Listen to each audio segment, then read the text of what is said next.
जय हिंद। इससे पहले मैं आप लोगों को बता दिया हूँ कि जो स्टेट हमारे यहाँ भाग जो शुरू होता है, अनुच्छेद 22 भाग 395 अनुच्छेद और 8 अनुसूचियों से 12 अनुसूचियाँ जो हैं, उसमें मैं कल भाग 1 पढ़ाया था और एक भाग 1 में 1 से 4 तक अनुच्छेद है। तो पहला अनुच्छेद क्या था? पहला अनुच्छेद था भारत अर्थात इंडिया राज्यों का संघ होगा, और उसमें संघ कितने प्रकार के होते हैं? तो 3 प्रकार के संघ होते हैं। कॉन्फेडरल कॉन्फेडरल मतलब परिसंघ होता है। संघ 2 प्रकार के होते हैं, फेडरल और यूनियन। तो भारत कौन सा स्टेट है? भारत जो है वो यूनियन है। और हम आपसे क्वेश्चन भी बताएंगे किस तरह पूछेगा वो। ऐसा भी हो सकता है कि यूनियन न भी दे, भारत राज्यों का क्या है तो यूनियन न दे के संघ भी दे सकता है। तो जहाँ पे यूनियन नहीं है तब आप संघ को मारेंगे, अगर यूनियन दिया है तो आप क्या मारेंगे? यूनियन को मारेंगे। समझा क्या? और दूसरा अनुच्छेद जो है उसमें ये बताया गया है कि भारत की संसद जो है, भारत की संसद जो है कोई विदेशी राज्य को, जैसे पाकिस्तान को मिलाना है, चाहे अफगानिस्तान को, चाहे बांग्लादेश को, चाहे भूटान को, नेपाल को, जिसको भी मिलाना है वह राष्ट्रपति को सूचना देगी और संसद में हमारे साधारण बहुमत से पारित होगा वह, और उसके बाद फिर वो हमारे देश में राज्य में मिलाया जाएगा। जैसे सिक्किम जो हमारा राज्य नहीं था, लेकिन 35वां संविधान संशोधन 1974 में हुआ तो फिर वो स्वराज्य बना। फिर 36वां संविधान संशोधन 1975 में हुआ तो भारत का पूर्ण राज्य बना। समझा गया? और अनुच्छेद 3 क्या है? अनुच्छेद 3 है ये कि भारत अपने अंदर भारत अपने अंदर स्थित राज्यों में राज्यों के नाम, उनके सीमाओं, क्षेत्रफल इत्यादि में परिवर्तन कर सकती है। यानी उत्तर प्रदेश को उत्तराखंड कर दी तोड़ के, पहले उत्तरांचल था फिर उसको उत्तराखंड किया गया। इसका नाम पहले उत्तराखंड था, उत्तरांचल था, फिर उसका उत्तराखंड किया गया। मध्य प्रदेश से छत्तीसगढ़ को अलग किया गया, बिहार से झारखंड को अलग किया गया। तो ये किस आधार पर किया गया? अनुच्छेद 3 के तहत किया गया। अब मान लीजिए उत्तर प्रदेश को अभी इलाहाबाद को प्रयागराज किया गया है, उधर फिर बीच में मुगल सराय स्टेशन उसका पंडित दीनदयाल उपाध्याय किया गया है, फैजाबाद को अयोध्या किया गया है, वहाँ के जो एयरपोर्ट है वहाँ Purushottam Shri Ram airport, international airport ऐसा कुछ कर दिया गया वहाँ पे। तो मतलब जो भी नाम परिवर्तन होता है, जितने भी नाम परिवर्तन होते हैं वो संसद करती है। अब पिटीशन एक पढ़ा था ना अनुच्छेद 1 में कि भारत अर्थात इंडिया राज्यों, भारत अर्थात इंडिया मतलब इंडिया को हटा दीजिए। पिटीशन आंध्र प्रदेश की तरफ से पढ़ा था वो कि आप जो है इसको हटा दीजिए। इंडिया मतलब न इंडिया रत्न दिया जाता है, न इंडिया माता की जय बोला जाता है, जबकि भारत माता की जय बोला जाता है, भारत रत्न दिया जाता है। तो इसी बेस पर कहा गया था, लेकिन सुप्रीम कोर्ट ने उसे तुरंत मना कर दिया, कहा कि इसका मतलब अलग है, भारत अर्थात इंडिया, वहाँ पे दोनों नाम सही है। तो कभी ये पिटीशन पड़ेगा कि नाम हटा दीजिए, भारत की जगह हिंदुस्तान कर दीजिए, तो भी नहीं होगा। हिंदुस्तान पहले से ही है, लिखा जाता, देखिए कहीं भी ये नहीं लिखा जाता है हिंदुस्तान में कोरोना इतना फैल रहा है। जब भी लिखा जाता है भारत में कोरोना, नाम है लेकिन जो ऑफिशियली नाम दिया जाता है वो इंडिया और भारत ही दिया जाता है, क्योंकि हमारे संविधान में जो नाम डाला गया है वह भारत और इंडिया ही डाला गया है, हिंदुस्तान कहीं नहीं डाला गया है। समझ में आ रहा है कि नहीं? कभी भी आप हमारे संविधान में हिंदुस्तान नहीं पढ़ेंगे, भारत ही पढ़ेंगे, इंडिया अर्थात भारत। क्वेश्चन ये पूछता है कि कहाँ पे डाला, मतलब हमारे संविधान में भारत के 2 नाम कौन कौन से हैं? तो भारत और इंडिया, हिंदुस्तान कहीं नहीं है, आर्यावर्त कहीं नहीं है, ना जम्मू द्वीप कहीं नहीं है। समझ में आ रहा है कि नहीं? तो हम कल 4 अनुच्छेद तक बताए थे, 4 अनुच्छेद तक बता दिए थे। चौथा अनुच्छेद ये था कि अनुच्छेद 2 और 3 के तहत किए गए कार्य, अनुच्छेद 2 और 3 के तहत किए गए कार्य संविधान संशोधन अनुच्छेद 368 के तहत मान्य नहीं होंगे। मतलब ये जितने भी कार्य होंगे, जो जितने भी मतलब विधेयक पारित होगा, इस नए राज्यों का नाम परिवर्तन करना है, नया राज्य बनाना है, किसी राज्य के सीमा में परिवर्तन करना है, चाहे विदेशी राज्य को मिलाना है, तो उसको लिखा नहीं जाएगा। तो आप कहेंगे कि 35वां संविधान संशोधन क्यों किया गया, 36वां संविधान संशोधन क्यों किया गया? जैसे देखिए ऐसी स्थिति पैदा हो गई थी सिक्किम को लेकर एक ऐसी स्थिति पैदा हो गई थी, उसको देखिए, उसको विश्वास दिलाना था, उसको क्या था, विश्वास दिलाना था कि आप हमारे यहाँ आइए, मिलिए, आपको कोई तकलीफ नहीं होगी। अब जैसे जम्मू कश्मीर को चेंज करने के लिए कोई विश्वास दिलाया गया है? सीधे वहाँ पे राज 356 के तहत राजकीय आपात लगा। राजकीय आपातकाल लगने के बाद तुरंत ही वहाँ पे राष्ट्रपति शासन लगा ही, राष्ट्रपति शासन लगा, उसके बाद तुरंत हटवा दिया 370। गृह मंत्री ने तुरंत अपने यहाँ लोकसभा में पेश किया विधेयक, उसके बाद हटा दिया कि जिस तरह राष्ट्रपति ने साइन करके इसे जोड़ा था और जिस तरह राष्ट्रपति साइन करके इसे हटा देंगे। धारा 370 हट गया, 35 हट गया। उसमें भी देखिए धारा 370 कहने की बात है, 370 एक उसमें से नहीं हटाया गया है, 370 का एक, जिसमें कहा गया है कि जम्मू कश्मीर जो है, जम्मू कश्मीर की सीमाएं भारत की सीमाएं होंगी। उस 370 एक को नहीं हटाया गया, सिर्फ 370 को हटाया गया है। समझ में आ रहा है कि नहीं? तो ये अलग अलग चीजें हैं। तो जो नाम परिवर्तन है जो सब कुछ है जो किया जा रहा है सब, तो वो जो संशोधन मैं बता रहा हूँ कि अनुच्छेद 4 के तहत वो 2 और 3 में जो संशोधन किया जाएगा उसके तहत मान्य नहीं होगा। समझ में आ रहा है कि नहीं? अब देखिए वर्तमान में भारत में कितने राज्य हैं? वर्तमान में हमारे भारत में 28 राज्य और 8 केंद्र शासित प्रदेश हैं, है ना फिलहाल। तो ये जो केंद्र शासित प्रदेश हैं पहले ऐसे नहीं थे, पहले ऐसे नहीं थे। पहले कैसे थे? पहले देशी रियासतें थी, देशी रियासतें थी।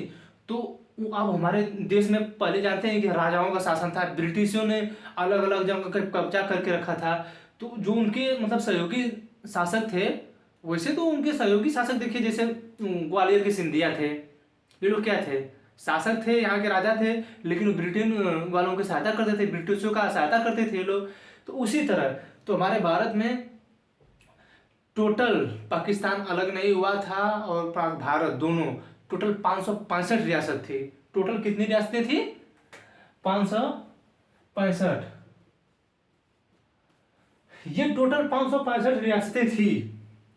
इसके बाद ये जो 565, जब भारत पाकिस्तान 14 अगस्त 1947 को आजाद हुआ, और एक बात ध्यान रखिएगा, जो जन्म हुआ, जिसका जन्म हुआ है उसको मरना जरूरी है। तो पाकिस्तान पैदा हुआ है तो मरेगा भी। भारत का कहीं नहीं लिखा गया कि भारत किस दिन पैदा हुआ है। भारत स्वतंत्र हुआ किसी के चंगुल से, ब्रिटेन के चंगुल से भारत स्वतंत्र हुआ है। भारत कब पैदा हुआ था ये किसी को नहीं पता है। पता नहीं कब वो, कभी हम जब हम वर्ल्ड जियोग्राफी पढ़ाएंगे, चाहे वर्ल्ड मैप पढ़ाएंगे, तो उसमें बताएंगे कि भारत एक, जो जम्मू द्वीप है भारत के, ये वाला भाग, ये वाला जो भाग है, ये कभी मकर रेखा के पास होता था। आप सोचिए फिलहाल हमारा भारत को कर्क रेखा 2 भागों में विभाजित करती है कि नहीं? तो ये जो इसका भाग है कभी मकर रेखा के पास हुआ करता था। समझ में आएगा कि नहीं? तो ये जो रियासतें हैं इसमें, ये सब 565 रियासतें थी जब भारत आजाद नहीं हुआ था। तो हम कह रहे थे कि मतलब जो ये भारत के पैदा होने की तो कोई स्थिति नहीं है, तो जो पाकिस्तान पैदा हुआ तो मरेगा, तो मतलब भारत में कभी ना कभी विलय होगा उसका, वो अलग बात है। चलिए ठीक है, इधर देखिए, तो ये 565 रियासतें थी। अब 565 रियासतें थी तो 14 अगस्त 1947 को जब पाकिस्तान अलग हुआ भारत से, और भारत जो अखंड भारत था, देखिए भारत पहले कहाँ था? भारत देखिए कहाँ तक था।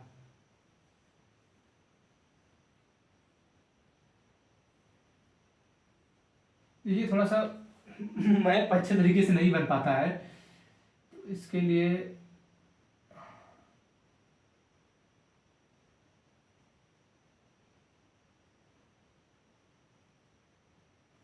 देखिए थोड़ा सा बोर्ड भी छोटा पड़ता है। ये देखिए, ये जो है ये हमारे भारत का वर्तमान है, मैप है। समझ में आ रहा है कि नहीं? ये जो भी मैप है, यहाँ पे अंडमान निकोबार है, देखिए नहीं करेंगे, क्लेम करेंगे कि अंडमान दिखे ही नहीं है, ये लक्षद्वीप है, ये अंडमान है। तो ये जो है ना, इससे पहले हमारा भारत कैसा था? देखिए यहां से ये जो है ये पाकिस्तान है, अलग अलग बताना होगा। ये जो है दिख रहा है ना, पाकिस्तान, और ये वर्तमान में इंडिया। और यहां पे जो है ये जो स्टेट है ये बांग्लादेश है, पता ही है आपको कि ये पहले पूर्वी पाकिस्तान था। 1971 में इंदिरा गांधी जब थी प्रधानमंत्री, तो वहाँ पे मतलब बहुत ज़्यादा, इससे पहले जब नरसंहार हुआ उसके बाद 1971 में ये बांग्लादेश पूर्वी पाकिस्तान के बाद 1900 हुआ, तो वैसे 1971 में, लेकिन इसका जो बांग्लादेश नाम पड़ा वो 1972 से पड़ा था। तो ये देखिए, पाकिस्तान, बांग्लादेश, यहाँ पे ये म्यांमार था, ये म्यांमार, और ये अफगानिस्तान,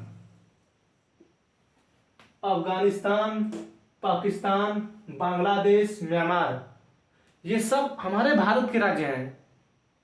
और आपको पता होगा, जो मैं पहले क्लास में बताया था कि चंद्रगुप्त मौर्य का शासन कहाँ तक था, अरकोसिया, जुडोसिया, पेरिसपेमिया, ये जो थे, जो उनको दहेज में मिले थे, और पोरस से जब लड़ाई हुई थी तो उसकी लड़की से जब शादी किए चंद्रगुप्त मौर्य, तो उसको दहेज में दिया था। जब सिकंदर ने यहाँ पे आक्रमण किया था और इस नदी को, ब्यास नदी को पार नहीं कर पाया, तो ये पोरस था ना, ये बहुत हरामी टाइप का आदमी था। ये क्या किया कि मतलब ये सोचा कि हम नहीं जा पा रहे हैं, तो अब सिकंदर चले गए, तो अब हम लड़ाई करके भारत को जीत जाएंगे। लेकिन वो स्थिति वहाँ पे अलग हुई और अंततः उसको अपने लड़की से शादी करवानी पड़ी चंद्रगुप्त मौर्य की, और शादी हुई तो उसके दहेज में ये सब मिला था। तो आप सोचिए कि भारत कहाँ तक था, यहाँ तक था। आज भारत एक अखंड भारत, आज किन इसमें कैसे समेट कर है, वो अब अलग बात है कि इतना ही में समेट के कैसे रह गया। और आज की जो स्थिति है, देखिए आज की जो स्थिति है फिलहाल ऐसी नहीं है कि हम किसी भी देश पे कब्जा कर लें। नहीं तो फिलहाल जब 1971 में इंदिरा गांधी ने इसे यहाँ पे इतना पिटवाया था पाकिस्तान को, इसी यही पूर्वी पाकिस्तान नहीं, ये पूर्वी पाकिस्तान था ना, तो इसे बांग्लादेश बनाने की क्या जरूरत थी इंदिरा गांधी को, तुरंत आप अपने भारत में मिलाइए इसको।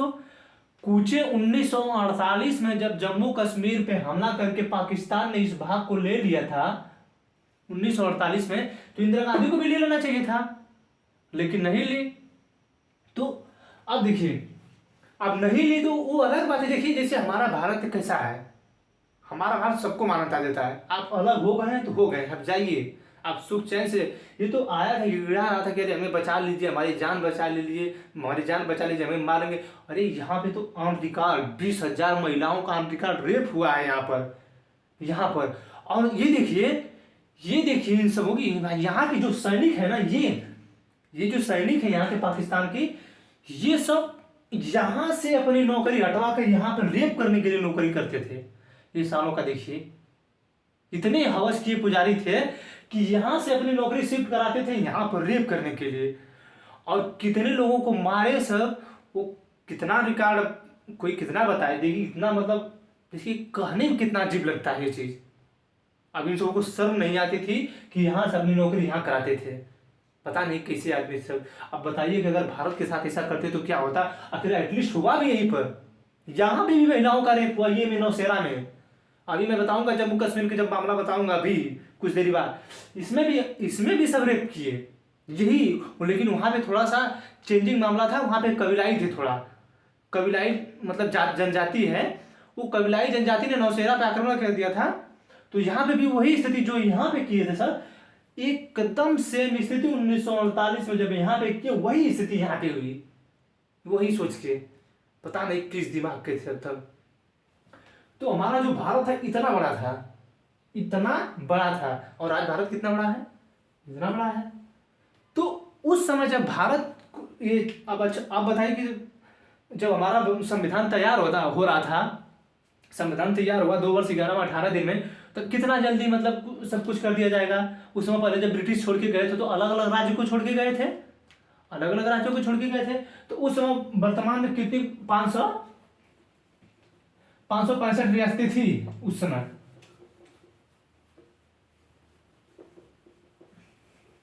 कलर से तो लिखने लायक नहीं है।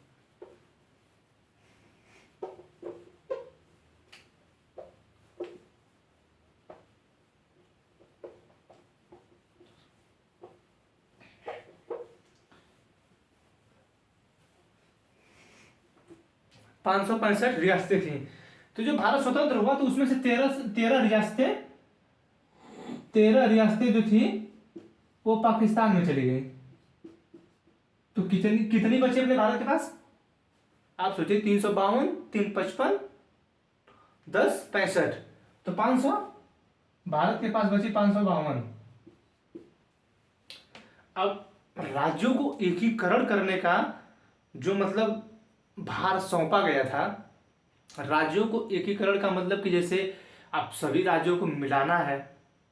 हम्म सभी राज्यों को मिलाना है, सबको समझाना है कि देखिए अब भारत में मिलिए, भारत एक अच्छा राज्य है, यहाँ पे अलग अलग मतलब जैसे कोई भी दिक्कत नहीं होगी आपको। मतलब अब जैसे आज भी देख लीजिए, अगर राजनीतिक महत्व को लेकर न चला जाए तो भारत एक बहुत ही अच्छा देश है। यहाँ पे हर जैसे आप बताइए, आप पढ़ रहे हैं, आप कभी सोचते हैं हिंदू मुस्लिम करना? आप अपने दिमाग से सोचिए कि आप पढ़ रहे हैं, आप एक शिक्षित व्यक्ति हैं, और आप शिक्षित व्यक्ति हैं, और अगर आप हिंदू मुस्लिम कर रहे हैं तो आप शिक्षित व्यक्ति नहीं है। और मैं जो बोल रहा हूं उसको थोड़ा ध्यान से सुनिए कि मतलब आप सोचिए, आप पढ़ रहे हैं ना, तो आप क्या सोचते हैं कि हम हिंदू मुस्लिम करें? अरे आपका कोई दोस्त भी होगा मुस्लिम, कोई भी हो सकता है, लेकिन राजनीतिक पार्टियां खड़े होकर सीधे मन से हिंदू मुस्लिम करती हैं। तो जो हमारे यहाँ हिंदू मुस्लिम का खेल खेला जा रहा है वो राजनीतिक पार्टियों द्वारा खेला जा रहा है, न कि कोई व्यक्ति। और एक शिक्षित व्यक्ति कभी भी ध्यान रखिएगा, अगर वो राजनीति से थोड़ा सा संबंध नहीं है उसका, तो जो शिक्षित व्यक्ति है ना, वो कभी भी इन लोगों के रैली में नहीं जाता है। समझ आ रहा है कि नहीं? जो शिक्षित व्यक्ति है वो इन लोगों की रैली में नहीं जाता है। तो जो राज्यों, आप देखिए, जो राज्यों को एकीकरण करने का भार सौंपा गया था वो सौंपा गया सरदार पटेल,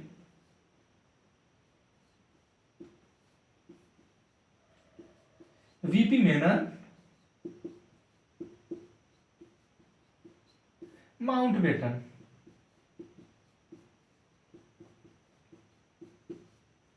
ये तीन लोगों को सौंपा गया था।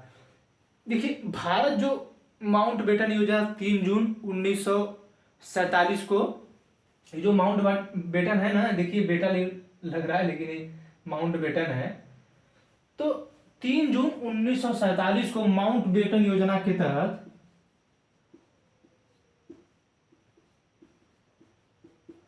ये जो है माउंटबेटन, भारत और देखिए कभी कभी क्वेश्चन पूछता है, भारत और पाकिस्तान का विभाजन किस योजना के तहत हुआ?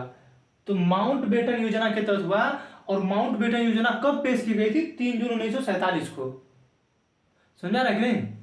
3 जून 1947 को माउंटबेटन योजना पेश की गई थी, और इसी योजना के तहत 14 अगस्त 1947 को ये जो है पाकिस्तान भारत से अलग हुआ, और 15 अगस्त 1947 को भारत जो है एक स्वतंत्र देश बना। समझ में आ रहा है कि नहीं? तो ये जो जिम्मेदारियां थी राज्यों को एकीकरण करने की, इनके ऊपर सौंप दी गई। अब ये लोग तो धीरे धीरे लगभग सभी राज्यों को मिला लिए थे।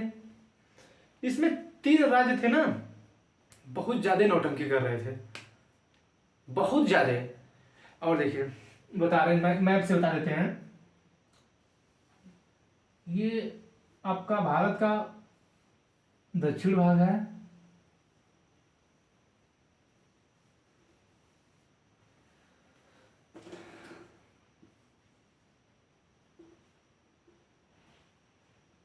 ये दक्षिण भाग है भारत का। देखिए यहां पे है, यहां पे फिलहाल है तेलंगाना, जिसकी राजधानी है हैदराबाद। लेकिन ये जो हैदराबाद है उस समय देसी रियासत हुआ करती थी। जब हमारे भारत में ये 15 अगस्त 1947 को भारत आजाद हुआ, इसको भी लिख लीजिए। तो आप लोगों को तो बताना पड़ता है सब चीजें ना, कुछ भी कंसेप्ट नहीं समझते हैं। 15 अगस्त 1947 को भारत आजाद हुआ, तो उसके बाद एक राज्यों को एकीकरण करना था, मतलब मिलाना था, सबको समझाना था। तो 565 में से तो 13 तो पाकिस्तान के पास चली गई थी, 552 बची। 552 बची तो 552 को मिलाना, तो अपने भारत में समझाना ना उन सबों को कैसे कैसे रहना है। तो इनके जो भार हम बता रहे हैं बार बार कि किसको सौंपा गया था मिलाने के लिए। वैसे तो हमारा संविधान बनाने के लिए बहुत से लोग, 284 लोगों ने साइन किया था हमारे संविधान पर, तो उसके बाद में ये सब बना है। तो सरदार पटेल, वीपी मेनन, माउंटबेटन, ये तीनों लोग। माउंटबेटन ने, देखिए भारत का अंतिम जो वायसराय है ब्रिटिश का, वो यही है, माउंटबेटन ही। इसके बाद भारतीय गवर्नर जनरल बने सिराजउपलाचारी, उसके बाद ये पद ही खत्म कर दिया गया 1950 के बाद। समझा रहे नहीं? तो ये जो है ये हैदराबाद था उस समय, हैदराबाद देसी रियासत थी। तो यहाँ का जो राजा था, यहाँ का जो निजाम था, निजाम, ये ससुरा का देखिए इसका, ये कह रहा है कि हम यहाँ से पाकिस्तान में जाएंगे। ये पता समझे बुद्धिया कहीं रहती है का इन सबों की, हमको समझ में नहीं आता है। और राजा कैसे बन जाते हैं सब हमको ये भी नहीं समझ में आता है। अब ये बताइए कि यहाँ के जितने भी राज्य हैं सब भारत के हैं, अब बिचवा में से उठ के पाकिस्तान में मिल जाएंगे? आप ये बताइए, बिचवा में से उठ के पाकिस्तान में मिल जाएंगे? कैसे मिल जाएंगे? अब आप ये सोचिए, यहाँ के आप राजा हैं और एक पूरे भारत के राजा हैं प्रधानमंत्री नरेंद्र मोदी, अब पगला जाए अब कहें कि नहीं हम भारत को किसी दूसरे देश में, तो हो जाएगा क्या? उसी तरह ये जो यहाँ का निजाम है, इसके पास इतना सोना इतना चांदी, आपको पता होना चाहिए। हीरे, जो हीरा हुआ है जो ब्रिटेन की महारानी के कुटुंब में लगा हुआ है, वो यही उस समय खान थी, कोणार्क की खान, उसी से मिला था हीरा, कोहिनूर हीरा। और इसके पास इतना हीरे थे, सोने थे ना, कि मतलब बहुत संपन्न था, बहुत संपन्न था ये। तो ये जो है निजामुआ जो था ना, ये कह रहा था हम पाकिस्तान में मिलेंगे। अब हुआ बवाल कि ससुरा ये तो पाकिस्तान को मिलाएगा तो फिर बिचवा में से रास्ता मांगेगा। भाई जाने के लिए रास्ता देंगे कि नहीं देंगे? आप उसका राज्य है और भारत मान लीजिए, भारत मान लेता है कि नहीं अभी पाकिस्तान का भाग है, तो आज सोचिए कि किस तरह का आतंक होता भारत में। ये सोचिए कि किस तरह का आतंक होता भारत आज भी। बलूचिस्तान वालों को कितना पीटता है, कितना मारता है, अब बेचारे बलूचिस्तान वाले ही जानते हैं, उन्हीं को पता है कि कितना बेचारे सहते हैं सब। ये बलूचिस्तान वालों को जो मुख्य पाकिस्तानी मुस्लिम मानते ही नहीं है सब, इधर सिंध वाले, सिंध और पंजाब वाले मुस्लिम मानते ही नहीं है। ये सिर्फ यहीं पे जो भारत के पास सटा हुआ भाग है ना इतना, सिंध और पंजाब, उसी को मानते हैं सब। ये जो बलूचिस्तान इधर पीछे पड़ता है, इसको ये मानते ही नहीं राज्य सब, तो उसी लोग उन सबको तड़पाते हैं। तो इसीलिए यहीं पे ग्वादर बंदरगाह है, आज चाइना सीपीईसी बना रहा है यहीं पे, तो बता रहा है, कूट रहा है गज, तो लेके AK-47 उसके यहाँ के सैनिक काम कर रहे हैं, समझ में आ रहा है नहीं? तो ये जो निजाम है ये मिल ही नहीं रहा था। अब कोनो बेस पे एकदम तैयारा नहीं हो रहा था, तो अब हुआ क्या, किया जाए? तो VP मेनन सरदार पटेल बताए कि कुछ भाई कोई तो जुगाड़ करना होगा, क्योंकि जब मिलेगा नहीं इस तरह, अब इसको कूचने का मतलब कूचने की कोशिश को की जाए। अब भाई आप आर्मी को यहाँ उतार दिया गया, देखिए आर्मी को उतारा गया पुलिस के बेस में। अब आर्मी को आर्मी के ड्रेस में उतरना चाहिए था, लेकिन पुलिस के बेस में उतरी। अब पुलिस के बेस में क्यों उतरी? भारत को जब ब्रिटिशों ने छोड़ के गया था ना, ससुरे सब कितने हरामी थे, जब छोड़ के गए थे उसके ऊपर भी पाबंदी लगा दिए थे कि जिसको मिलना है भारत में मिले और जिसको नहीं मिलना है वो अलग राज्य बनाए। तो 13 तो मिल गए उधर पाकिस्तान में 13 मिल गए, और बिचवा में भारत में रहकर अब पाकिस्तान में मिलेंगे। ये तो यहाँ पे भी है, यहाँ पे बताना है, यहाँ पे तो जम्मू कश्मीर में बिचवा में रहकर भारत में, वहां पाकिस्तान में मिलेंगे। अब हुआ क्या कि उस समय नियम ये बनाया गया था कि आप कभी कहीं भी आर्मी का हस्तक्षेप नहीं करेंगे, आप आर्मी का हस्तक्षेप नहीं करेंगे, समझ आ रहा है कि नहीं? आर्मी का हस्तक्षेप नहीं करेंगे। हुआ क्या, आर्मी के भेष में आर्मी को पुलिस के भेष में हैदराबाद में उतार दिया गया, और ऑपरेशन पोलो के तहत, ऑपरेशन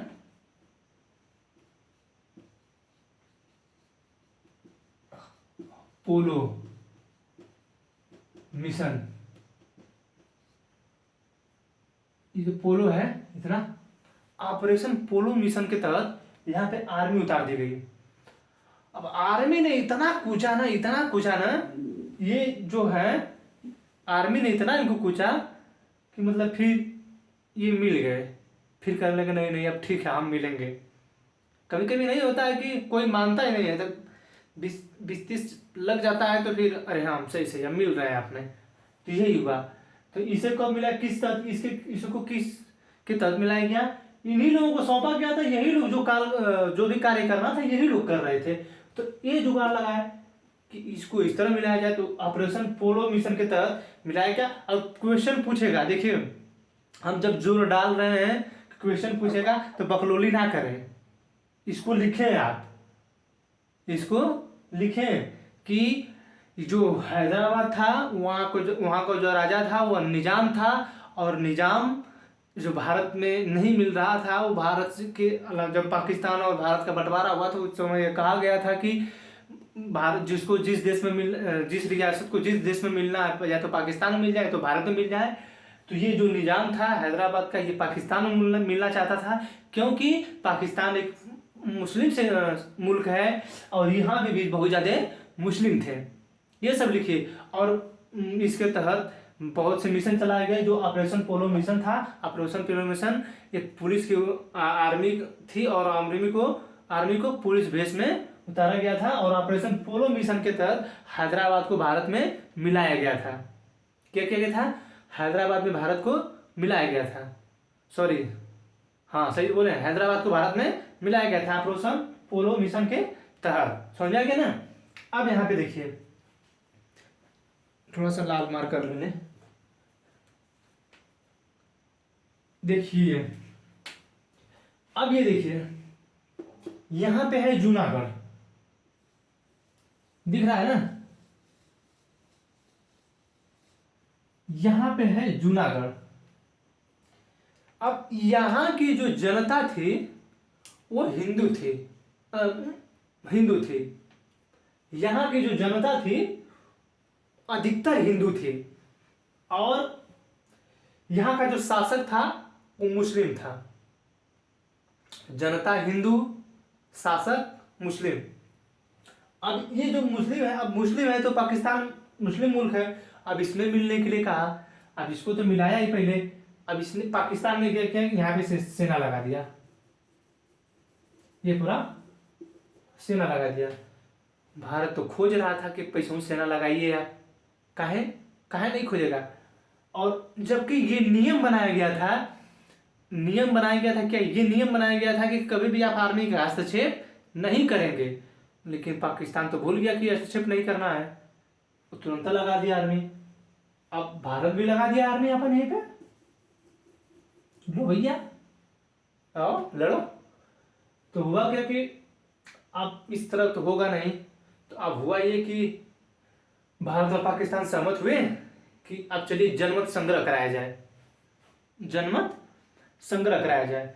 तो जनमत संग्रह कराया गया यहाँ पे किसानों द्वारा, और 90% यहाँ के लोग, 90% लोग वोट डाले कि हम भारत में रहेंगे, 10% लोग डाले कि हम पाकिस्तान में रहेंगे। तो हम तो सोच रहे थे कि जो लोग 10% लोग वोटवा पाकिस्तान में डाले थे, सरदार पटेल को उठवा के फेंक देने, चले जाओ उधर जाओ उधर आओ। देखिए वही स्थिति भी हुई थी। भारत जब आज़ाद हुआ तो उसमें गांधी जी ने बोला था जिसका मन हो भारत में, जिसका मन हो पाकिस्तान में चला जाए। तो अधिकतर मुस्लिम मुल्क, और जिन्ना ने, आप सोचिए, जिन्ना ने ये बोला था कि अब ये तो दो मुल्क में बट गया है, आप जिस देश में हैं आप उस देश का बन के रहिए, आप हिंदू और मुस्लिम क्यों करते हैं। और जबकि जिन्ना ने पहले ही बोला था कि एक मुस्लिम मुल्क का अलग, एक मुस्लिम मुल्क अलग होगा, जिन्ना ने पहले ही बोला था। तब किस बेस पे चच्चा जी बोल रहे हैं कि आप जिस देश के हैं उस देश के बन के रहिए। जिन्ना का ये स्टेटमेंट है, और जिन्ना ने खुद अपने जुबान से बोला है कि आप इस देश का तो बंटवारा हो गया, अब आप जिस देश में हैं उस देश का बन के रहिए, वहाँ रहिए, वहाँ की सेवाओं का लाभ लीजिए, वहाँ के विकास में योगदान दीजिए। और आप ये जिन्ना का शब्द है, जिस जिन्ना ने भारत और पाकिस्तान को मुस्लिम मुल्क बनाने का आदेश दिया था, मतलब मांग की थी, उस जिन्ना का स्टेटमेंट है ये। समझ में नहीं आता किस तरीके के आदमी थे ये लोग, पढ़े लिखे आदमी थे। जिन्ना बहुत पढ़े लिखा आदमी था, जवाहरलाल नेहरू के ही साथ का व्यक्ति था वो। और हम बता देते हैं आपको, जवाहरलाल नेहरू, और बाद में जब जिन्ना सोचा ना कि इस तरह की स्थिति होगी, तो सोच रहा था कि भारत को जो है, भारत में पाकिस्तान को मिल जाना चाहिए था, हम गलत कर दिए। क्योंकि इतना जो नरसंहार हो रहा है, क्या हो रहा है ये। तो ये जो जिन्ना था सोच रहा था कि अब चलें, लेकिन अब जो होना था हो गया। तो यहाँ का जो राजा था वो मुस्लिम था, लेकिन यहाँ की ज्यादा जनता थी जो वो हिंदू थी। तो इसको क्या किया गया, जनमत संग्रह के तहत इसे मिला दिया गया। जनमत संग्रह, जनमत संग्रह के तहत इसको मिलाया गया। देखिए, ये जो हम लिख रहे हैं तो हम पागल नहीं हैं, हम इसलिए लिख रहे हैं कि इसे आप लिखें। जूनागढ़ को जनमत संग्रह के तहत, हैदराबाद को जो वहां का निजाम था इसको मिलाया गया ऑपरेशन पोलो मिशन के तहत। समझा रहा है कि नहीं? ऑपरेशन पोलो मिशन के तहत इसको मिलाया गया था। अब देखिए जम्मू कश्मीर, देखो दो तो मिल है ना, 552 में 549 मिले थे, 549 मिल गए थे, 3 नहीं मिले थे तो 3 में 2 मिल गए। अब बचा एक बचा है जम्मू एंड कश्मीर, तो उसको बता दे रहे हैं, उसको भी सुन लीजिए आप लोग।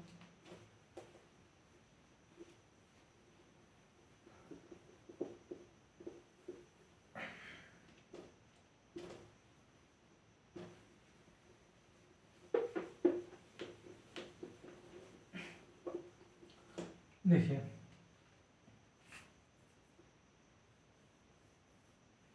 यहां पे है जम्मू कश्मीर, ये पूरा जम्मू कश्मीर अब तो फिलहाल बढ़ गया है, लद्दाख और जम्मू कश्मीर अलग अलग हो गया है। ये जो जम्मू कश्मीर था, अब यहां की ठीक स्थिति उल्टी यहां थी। देखिए, मेजोरिटी सबसे ज्यादा मायने रखती है, कहीं भी हो अगर आपकी मेजोरिटी है तो आप वहाँ के अच्छे व्यक्ति हैं। अगर मेजोरिटी नहीं है, माइनॉरिटी है, तो थोड़ा सा आपको दिक्कत होगी। क्योंकि देखिए, भारत जैसे देश में तो दिक्कत नहीं होती है, लेकिन राजनीतिक महत्व को लेकर प्रॉब्लम खड़ी की जा रही है, तो वो तो हम जानते हैं, वो हम लोगों की कमी है। और राजनेताओं की इतनी हिम्मत कहाँ क्यों कुछ कर दे। हम हैं पार्टी के करते हैं, ये पार्टी, तो कौन कुछ आएगा? कूचे आप आ जाएंगे ना, कौन कुछ जाएगा बताइए। अब जब जिसको चुनाव लड़ना रहता है तो लाभ लेना रहता है तो सब कुछ बंटवाता है। अब जब हट जाता है, चाहे कुछ दिक्कत हो जाती है तो नहीं बंटवाता है उसमें। तो अलग अलग उसी लालच के लोग में हम लोग वोट देते हैं। हम कभी विकास के नाम पे वोट देते थोड़ा है। विकास के नाम पे जिस दिन वोट पड़ेगा उस दिन जानते हैं कौन जीतेगा? एक शिक्षित व्यक्ति देश का प्रधानमंत्री होगा, और शिक्षित व्यक्ति देश किसी राज्य का मुख्यमंत्री होगा, वहाँ के गृह मंत्री शिक्षित होंगे और अच्छे अच्छे लोग होंगे, और भारत का विकास एक अच्छे स्तर पे होगा। देखिए, राजनीतिक पार्टियां जो नाम बोला जा रहा है, और राजनीति का मतलब ही होता है, देखिए एक्चुअली जो राजनीति का मीनिंग होता है, वो राजनीति का जो एक्चुअली मीनिंग होता है वो होता है विकास। हम जो कहते हैं राजनीति, देखिए दो व्यक्ति हैं जो खड़े हैं चुनाव में, तो ये जो दोनों व्यक्ति हैं ना, ये राजनीति करेंगे राजनीति किसके लिए? देश के विकास के लिए। लेकिन आपके जो नेता है क्या कर रहे हैं? अपने विकास के लिए कर रहे हैं। देश का विकास भाड़ में जाए। दो व्यक्ति हैं, जैसे मान लीजिए दो व्यक्ति हैं ये, हाँ, ये चुनाव लड़े और ये चुनाव जीत गए। इन्होंने बहुत से वादे किए थे, हम देश को 5 करोड़ नौकरी देंगे, कोई बेरोजगार नहीं रहेगा, महिलाओं का रेप नहीं होगा, स्वास्थ्य सेवा बहुत अच्छी होगी। अब ये सुन रहा है, ये व्यक्ति सुन रहा है, तो ये कहेगा कि काका बोले थे ये करेंगे।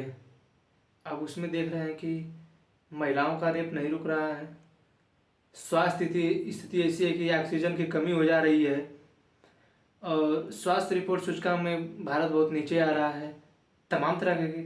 अब ये क्या करेगा? अब ये बोलेगा विकास करने के लिए। तो ये जो नहीं किए हैं, इसका मतलब ये अपना विकास कर लिए। अगर देखिए, एकाक काम ऐसा होता है जो आपने 5 साल रहे और एकाक काम आपसे नहीं हुआ, एकाक काम ऐसा होता है कि आपसे नहीं हुआ। अब ये दोनों लोग हैं तो अब नहीं किए, अब ये कहेंगे हमको जिताइए, हम करेंगे, हम ये विकास करेंगे। जनता बकलोली करके उनको दे देगी। अब ये देखता है उसको दे देगी, तब तक 3 पार्टियां हो गई, 4 पार्टियां, 5, 8, 8, 10, 10, 50, 100 पार्टियां हैं। समझने नहीं जाता है। तो ये जो जम्मू कश्मीर है, यहाँ की ठीक उल्टी स्थिति यहाँ थी। यहाँ का जो शासक था वो मुस्लिम था, लेकिन जनता हिंदू थी। यहाँ का जो शासक था वो हिंदू था, जनता मुस्लिम थी। अब पाकिस्तान ने कर दिया इस पे आक्रमण। पाकिस्तान ने इस पर आक्रमण कर दिया। देखिए, राजा हरि सिंह यहाँ के जब शासक थे, डोगरा शासक थे राजा हरि सिंह। ये जो शासक थे डोगरा शासक थे। तो हरि सिंह जब ये सोचे थे कि अब हम अलग देश बना लेते हैं, भारत तो मतलब रियासत थी ही, राजा ही हैं, तो सोचे कि हम हमारा अलग देश होगा। तो अलग देश होगा तो भारत ने तो कुछ नहीं बोला था, भारत कुछ नहीं बोला था। हालांकि सरदार वल्लभ भाई पटेल गए थे कि आइए हमारे में मिल जाइए, जिस मिलाने का जो काम था इन लोगों को सौंपा गया था ना। तो भैया भारत के जहाँ तक भारत है, जहाँ तक लड़ाइयाँ हुई हैं वहाँ तक तो जाएगा ना भारत। तो गए थे सरदार पटेल, लेकिन नहीं मिला। उसने कह दिया कि हम अलग राज्य बनाएंगे, हम अपन अलग देश बनाएंगे। लेकिन स्वतंत्र होते ही पाकिस्तान ने इस पर आक्रमण किया, और आक्रमण किया तो ये पगला गए हरि सिंह। अब आए दौड़े दौड़े दिल्ली में कि हमको बचा ली देते हुआ। अब देखिए हरि सिंह का एक सेनापति था राजेंद्र। हुआ क्या कि जब ये यहाँ पे आक्रमण कर रहे थे तो नौशेरा एक जगह है पाकिस्तान में, और नौशेरा के बीच ही एक नदी है, और नदी पे एक पुल बना है। तो जो नदी पे पुल बना है तो यहाँ पे ये जो पाकिस्तान के लोग हैं, ये पाकिस्तान के जो लोग थे यहाँ पे कबीलाई जनजाति है, कबीलाई जनजाति एक वहाँ के पाकिस्तान की ये जो है सुलेमान पर्वत है इधर, तो उसी के पास में एक कबीलाई जनजाति है। अब वो जनजाति इतनी खतरनाक है, मतलब बहुत ज़्यादा मार काट करती है।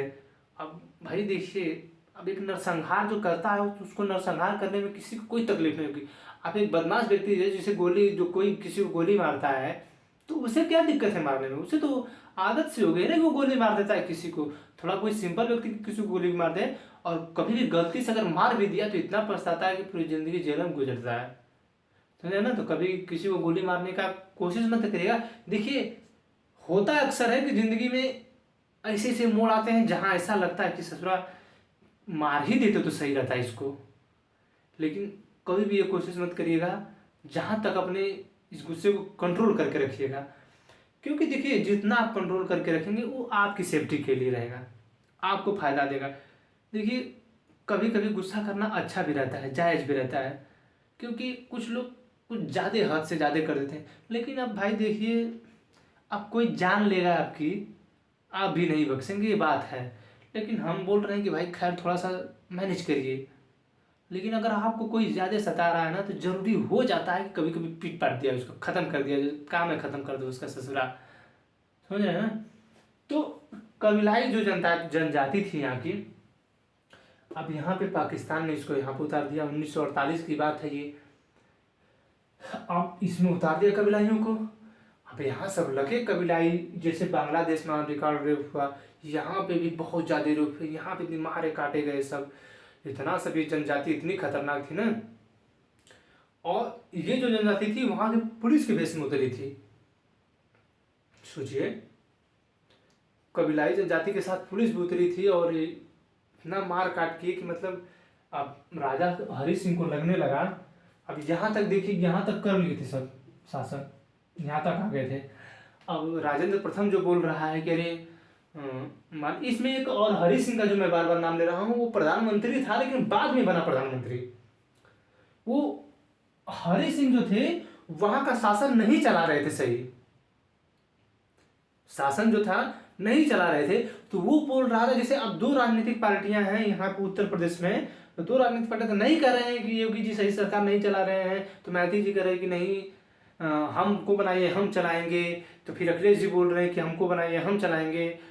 तो इसी तरह ये भी था, शेख अब्दुल्ला ये भी था, ये भी चाहता था कि राजा हरि सिंह को हटाया जाए, हमको बनाया जाए यहाँ का राजा, हम अपना देश हम इसको देश बनाएंगे, हम चलाएंगे इसको। लेकिन राजेंद्र प्रथम जो था वो उनका सेनापति था, ऐसा होने नहीं देना चाहता था वो। तो ये जो सेनापति था इसका, अब इसके पास गया कि अरे मालिक अब तो ऐसी स्थिति है, पाकिस्तान ऐसा कर रहा है। तो अब पाकिस्तान को मतलब बोले, अब राजा हरि बोले कि जाओ अब भारत से बोलो कि हमें बचाए और हम चाहते हैं कि भारत के साथ मिलें। क्योंकि इससे पहले हम बोले सरदार वल्लभ भाई पटेल गए थे लेकिन ये ससुरा मिला नहीं, और जब मारने पीटने लगा तो आ गया तड़ से मिलने। अब देखिए, भय बिन प्रीत न हो, कैसे कुछ है ना, तो हो गई भय, तो आ गए तड़ से मिलने। तो आए तो कहने लगे कि आए तो यहाँ दौड़े दौड़े, बोले कि अरे जवाहरलाल नेहरू जी बचा लीजिए, हमको बचा लीजिए। अब कहे कि हाँ हाँ, काहे नहीं, ब्रिगेडियर उस्मानी के नेतृत्व में भेज देंगे सेना हम। उस्मानी जो ब्रिगेडियर उस्मानी जो थे, देखिए वो वहाँ के जो बलूचिस्तान है वहाँ की सेना के रेजिमेंट, वहाँ के रेजिमेंट के सेना थे, बलूचिस्तान रेजिमेंट के वो सेना नायक थे। तो ये जो बलूचिस्तान है, जब भारत अलग हुआ तो जो जिन्ना है ना, जिन्ना उस्मानी को बोला कि जी उस्मानी जी आप हमारे यहाँ आ जाइए, हम आपको जो है यहाँ का थल सेना प्रमुख बनाएंगे, यहाँ का, पाकिस्तान का। तो जो ये है उस्मानी जी जो हैं हमारे थल सेना में, उनको भी मतलब अच्छा ब्रिगेडियर थे वो, अच्छा रैंक था ब्रिगेडियर। तो उनको बोले कि हमारे यहाँ पर थल सेना प्रमुख बना दे। तो जिन्ना ने उस्मानी जी ने कहा था कि देखिए, भारत जब आज़ाद नहीं हुआ था तो हमने शपथ लिया था कि भारत, हम शपथ लेते हैं भारत की रक्षा करेंगे, तो हम भारत की रक्षा करेंगे, पाकिस्तान की रक्षा नहीं करेंगे। हमने शपथ भारत की ली है, पाकिस्तान की शपथ नहीं ली है। तो नहीं गए। और देखिए, उसी समय उसी का नेतृत्व करने के लिए कश्मीर को जीतने के लिए ब्रिगेडियर उस्मानी को भेज दिया गया था। अब जवाहरलाल नेहरू ने कहा हाँ हाँ, काहे नहीं, भेज देंगे इस ब्रिगेडियर उस्मानी को, नेतृत्व बचा लेंगे आपको। सरदार वल्लभ भाई पटेल ने कहा है नेहरू चुप रहो, गए थे ससुर के यहाँ तो बोल रहे थे कि नहीं अलग देश बनाएंगे, जाओ बनाओ अलग देश, कह दीजिए। अगर विलय पत्र पे हस्ताक्षर कर रहा है और भारत में मिल रहा है तब तो ठीक है, और नहीं तो मारेगा ससुरा को, इसको जाके मिले उसमें। तो अब यहाँ का जो राजेंद्र था गया बेचारा अपने हरि सिंह के पास, कहा कि मालिक ऐसा ऐसा बात है, भारत ऐसी बातें बोल रहा है कि अगर आप विलय पत्र पर हस्ताक्षर नहीं करेंगे तो हम भारत में नहीं, हम आपको नहीं बचाएंगे। तो अब सोचा कि भाई, अब देखिए जान सबको प्यारी होती है, तो सोचा कि भाई हमारे परिवार वालों को मार देगा। तो फिर अब हरि सिंह आया यहाँ पे, वही समय हरि सिंह आया दिल्ली में। और दिल्ली में जब हरि सिंह आया तो यहाँ पे भी मतलब कहे पंडित जवाहरलाल नेहरू से, तो वहाँ पे आए तो हस्ताक्षर हुआ। हस्ताक्षर करने के बाद फिर भी विश्वास नहीं हो रहा था, विलय पत्र पे हस्ताक्षर हुआ। इसे नीला से लिख रहे हैं, विलय पत्र।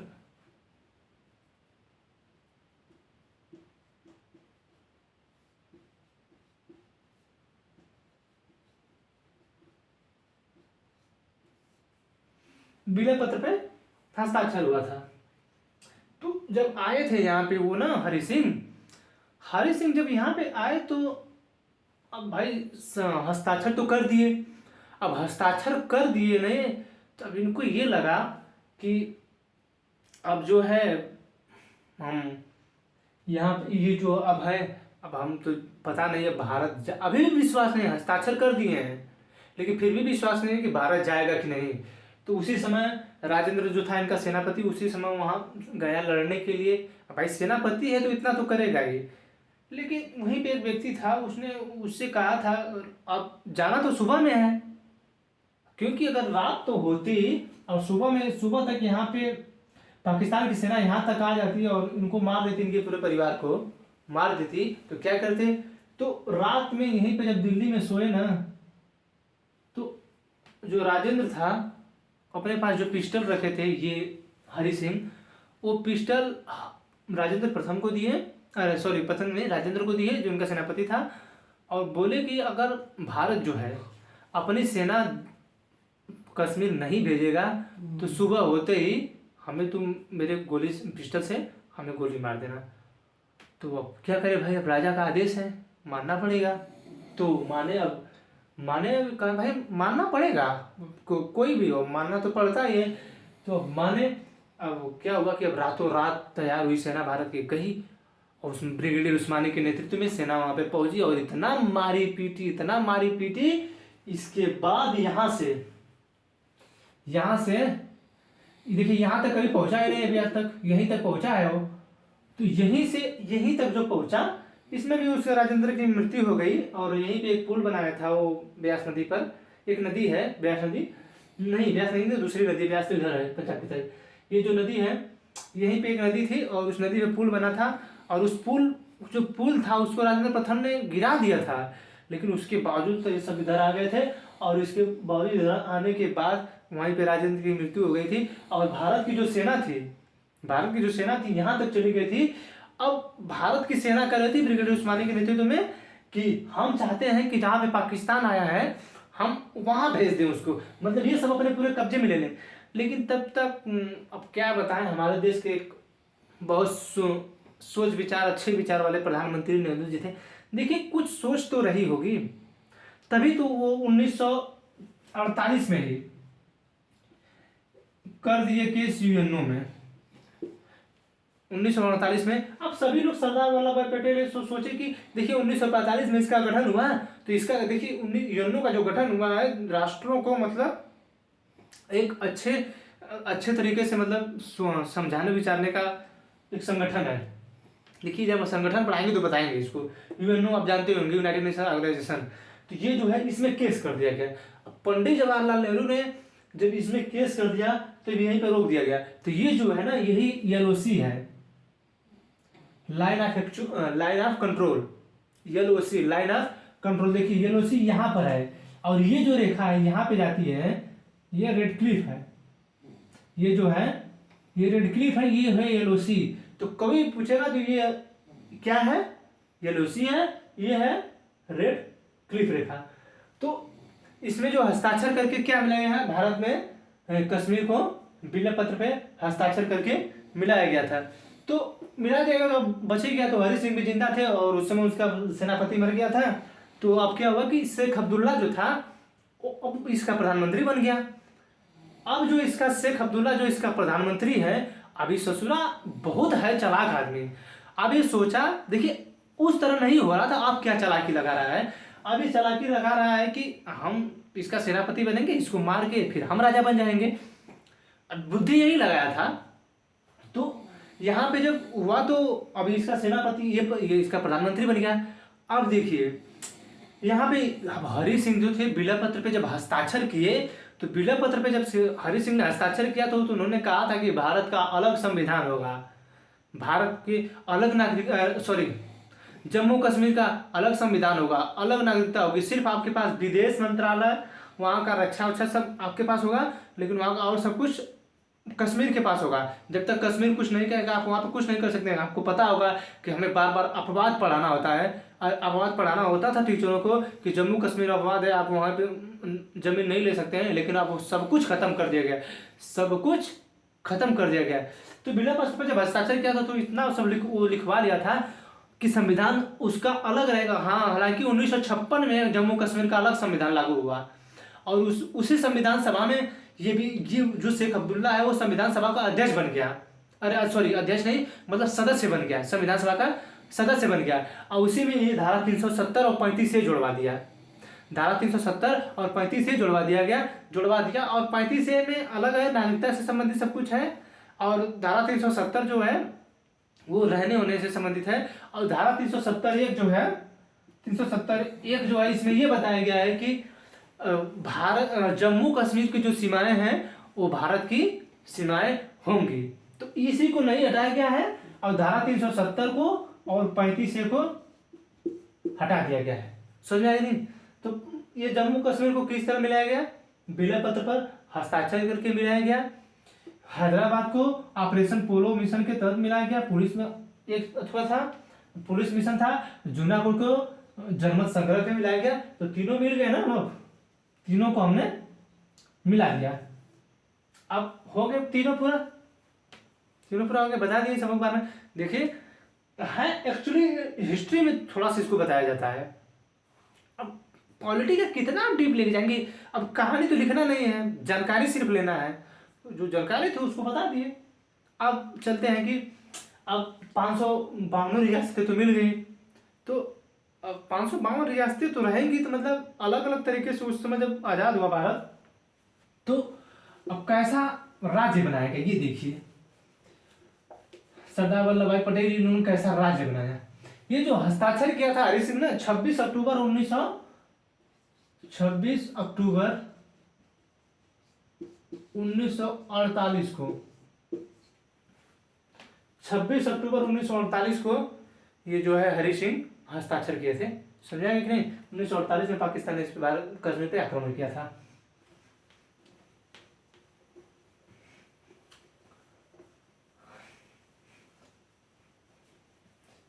इतना भाई बताना पड़ता है, क्यों नहीं? अब जब तक आप समझेंगे नहीं कैसे आएगा? समझाने के लिए कुछ तो करना पड़ेगा ना। अब इतना विस्तार में बताना पड़ता है। वैसे तो हम सीधे सीधे लिखवा के चले जाते हैं, क्या लिखवाना था सीधे सीधे लिखवाएंगे, लिखवा के चले जाएंगे, क्या दिक्कत है? लेकिन अब भाई बताना है तो बताना है। देखिए हम आप सोच रहे हैं कि एकाध दिन इसे रोक कर इंडियन ज्योग्राफी थोड़ा सा पढ़ा दिया करें, इंडियन ज्योग्राफी, वर्ल्ड ज्योग्राफी। बीच में हमारे इसी चैनल में देखेंगे तो पहले मैंने इंडिया का मैप पढ़ा रहा था, तो 5-6 क्लास इंडिया मैप का लगभग 7-8 क्लास लिया हूँ, जिसमें जम्मू और हिमाचल के आधे भाग तक पहुंचा था। तब तक लॉकडाउन लग गया, तो भाई अब दिक्कत हो गई। लॉकडाउन में ही मेरी ज़्यादा तबीयत खराब हो गई थी, बीमार हो गया था पूरा एकदम बहुत ज़्यादा। एक बार 1 महीने तक लगभग मलेरिया के चला, तो फिर उसके बाद तब तक टाइफाइड, अलग अलग बीमारी हो गई थी। बोर्ड सब लेके गया था घर में पढ़ाने के लिए, लेकिन वहाँ पे थोड़ा सा समस्या थी। तो अब जो है, अब तो भारत में देसी रियासतें मिल गई। अब भारत में राज्य किस प्रकार के होंगे?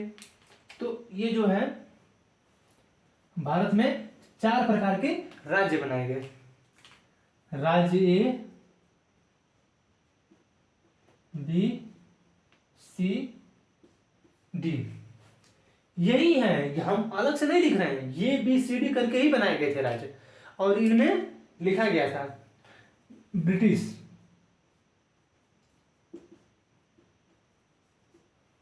स्टेट, क्या हुआ? ब्रिटिश स्टेट प्रिंसली रियासत, ये ब्रिटिश है, ये प्रिंसली है, एक कमिश्नरी है, और यह यूनियन टेरिटरी है। इसमें जो था, इसमें 9 था, इसमें भी 9 था, कमिश्नरी में 10, इसमें यूनियन टेरिटरी में 1, और अंडमान एंड निकोबार इसमें था। अब देखिए ब्रिटिश प्रांत कहते किसे हैं? ब्रिटिश स्टेट, और प्रिंसली स्टेट कमिश्नरी। ब्रिटिश प्रांत में ये स्टेट है जो ना, जैसे ब्रिटिश राज्य में पश्चिम बंगाल आ गया, आपका संयुक्त प्रांत आ गया था, चेन्नई आ गया था, इधर महाराष्ट्र की तरफ आ गया था। तो अलग अलग जो थे ये ब्रिटिश। और देखिए ब्रिटिश का प्रांत का मतलब क्या है? ब्रिटिश प्रांत का मतलब ये है कि जहां पे इनको लगा, ब्रिटिशों को ये लगा कि यहाँ पे बगावत पूरे स्टेट में हो सकती है, बगावत पूरे स्टेट में हो सकती है, वहां पे पूरे स्टेट पे इन्होंने कब्जा कर लिया, पूरे स्टेट पे कब्जा कर लिया। और इसके बाद फिर जब स्टेट पे कब्जा करे तो 9 स्टेटों पे कब्जा था। मतलब ऐसे ऐसे राज्यों को कब्जा करे, तो ऐसे 9 स्टेट बनाए गए इसमें। ये सब कितने भारत के आजाद होने के बाद ये सब है। जब सरदार वल्लभ पटेल तैयार करे थे, वो ये सब उनके समय का ये सब है। तो जितना भी है सरदार वल्लभ भाई पटेल के समय का ये सब ये लोग बना रहे थे। और प्रिंसली स्टेट का मतलब है कि जहाँ पे देसी रियासतें थी, जहाँ पे राजाओं का शासन था, वहाँ पे क्या किया गया? 9 वहाँ पे थे। और कमिश्नरी में क्या हुआ कि जैसे मान लीजिए कमिश्नरी में क्या करना था कि अब उत्तर प्रदेश है, यहाँ पे लग रहा था कि ये उत्तर प्रदेश में लोग बगावत नहीं करेंगे, लेकिन वहाँ पे जो मेन सिटी थी जैसे लखनऊ, इलाहाबाद, प्रयागराज, कानपुर, तो ये जो है यहाँ पे अच्छा विकास वाला कार्य है।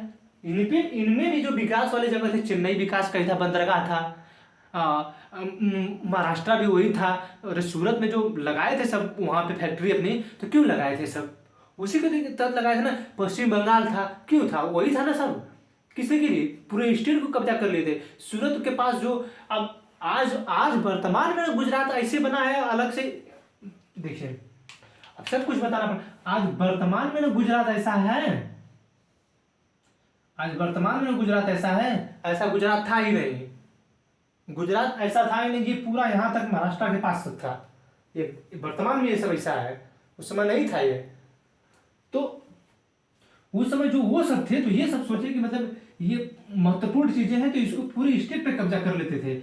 और जहां पे लगता था कि नहीं, वो जिला, जैसे कमिश्नर, आज बनारस के कमिश्नर है, कमिश्नर है ना, आज भी कमिश्नर हमारे यहाँ है, वाराणसी कमिश्नर है। और कमिश्नरी के अंतर्गत आपका गाजीपुर और चंदौली दोनों आता है। कहीं की कमिश्नरी, जैसे आजमगढ़ कमिश्नरी शायद है, आजमगढ़ में कमिश्नरी है शायद, वहाँ के अंतर्गत मऊ जिला आता है। और यहाँ आजमगढ़ आता है, दो ही शायद उसके अंतर्गत है, आजमगढ़ और मऊ। और हमारे बनारस कमिश्नरी के अंतर्गत गाजीपुर है और चंदौली है कमिश्नरी के अंतर्गत। तो कमिश्नरी कहाँ है, तो कौन सा जिला के तहत है। तो अब यहाँ पे ब्रिटिशों ने क्या कहा, जहां से जिन जिलों से हमें मतलब अच्छा इनकम मिल रहा है। देखिए ब्रिटिश जो थे, इस पे हमारे देश पे वो राज करने के लिए नहीं आए थे, उन्होंने लड़ाइयाँ की कमाने के लिए। जब से उन्होंने 1498 में, 1494 में चला था पाँचकोड़ी का मुआ, तो उसी समय से जब से ये सब आए हैं, और उस समय जब वो मसाला लग गया तो 60 गुना दाम पे बेचा था। तो ये जितने भी सब आए हैं हमारे यहाँ व्यापार को लेकर आए हैं, न कि इस देश पे कब्जा करने के लिए। एटलीस्ट जब 1948 में भागे तो 1944 में द्वितीय विश्व युद्ध के दौरान इनको इतना कूटा गया था ना, और 1857 की क्रांति में इतने मारे गए। फिर बीच में हमारे भारत में करम दल के जो 1920, उसके बाद जो भी असहयोग आंदोलन चला, चाहे जितने भी आंदोलन चले, इसमें इतने मारे गए सब, इतने मारे गए सब ना, कि उधर जर्मनी भी मार रही थी और ये हमारे भारत भी मार रहे थे और परेशान हो गए। अब जैसे ये बताइए, अभी आज, अब ब्रिटेन के जो नागरिक थे एकदम परेशान होकर ससुराल कर रहा है, भारत से मार के भेज रहा है, इधर जर्मनी से झगड़ा किया है। अब मान लीजिए, जैसे अब उसको इस तरह नहीं समझेगा। अब अमेरिका है, अमेरिका अफगानिस्तान में अपनी सेना उतारा था, अफगानिस्तान में अपनी सेना रखा था, और बीच में ही अब कुछ होता था तो यहाँ की जो सेना एक्सपायर होगी, तो अपने देश के लिए तो मर नहीं रही है, अफगानिस्तान के लिए मरी, तो वहाँ के नागरिक क्या खुश रहेंगे, क्योंकि ससुराल कहाँ वहाँ पे भेज के लड़ाई करा रहा है हम सबों का। तो वही स्थिति थी, गरियाने लगे सब उसको, वहाँ के प्रधानमंत्री को इतना गाली देने लगे, मारने, मतलब बहुत विद्रोह सा टाइप हो गया। तब यहाँ से कह रही बाप रे बाप, जल्दी बनाइए यहाँ पे, और हार गया चुनाव। जो है वो जो प्रधानमंत्री था, वो चुनाव उस समय हुआ था और वो चुनाव हार गया। और चुनाव हार गया तो उसके बाद जो थे अलग दूसरे प्रधानमंत्री आए, उनके तहत कैबिनेट मिशन योजना का गठन किया गया, और गठन करने के बाद तो हमारे यहाँ संविधान बना है।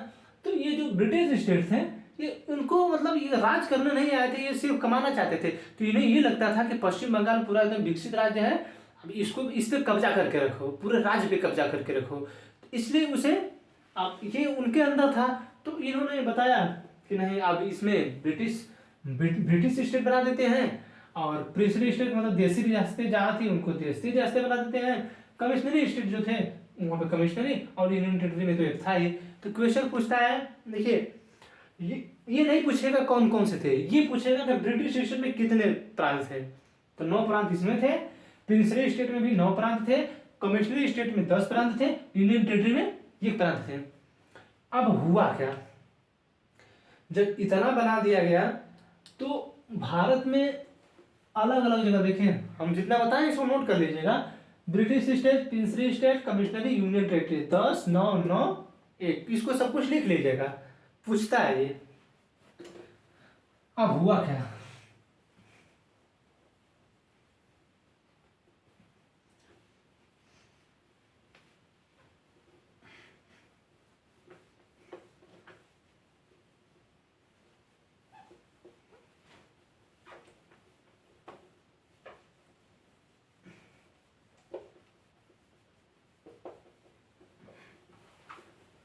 अब ये हुआ कि मतलब अब ये तो हो गए सब ऐसे बट गए, लेकिन अब हुआ क्या कि ये जो भारत है,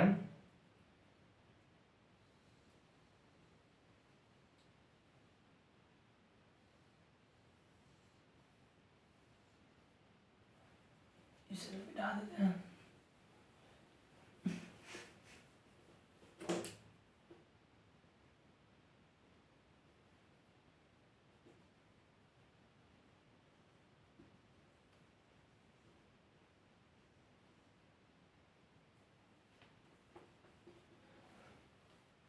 ये जो भारत है, देखिए यहाँ पर क्या है, यहाँ पे कर्नाटक है,